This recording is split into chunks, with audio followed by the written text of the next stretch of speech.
सहाय्यक पोलीस अधीक्षक पंढरपूर उपविभाग। आज सुमारे 5:30 वाजता गुरसाळे ब्रिजच्या खाली अवैधरित्या वाळू उपसा चालू आहे अशी गोपनीय बातमी आढळली।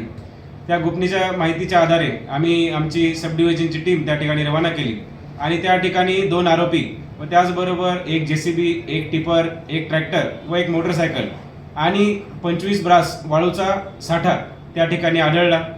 लगेच त्वरित आपण तिथे महसूलचे संबंधित अधिकारी त्यांना बोलवून तिथे पंचनामा करून घेतलेला आहे आणि त्याच पद्धतीने ते जे वाहन आहे ते जप्त करून त्यांच्यावरती जे प्रशासकीय महसूल दंडाची कारवाई व त्याचबरोबर फौजदारी कारवाई आणि RTO कारवाई या तिन्ही कारवाया या वाहनांवरती व ह्या 2 आरोपींकडून ती मूळ कोणाची ती वाहनं आहेत, कोणतं वाळू उपसा करत होतं, त्याचा आर्थिक लाभ कोणाला होत होता, या सगळ्यांची माहिती या तपासामध्ये पुढे निष्पन्न करणार आहोत। जय हिंद।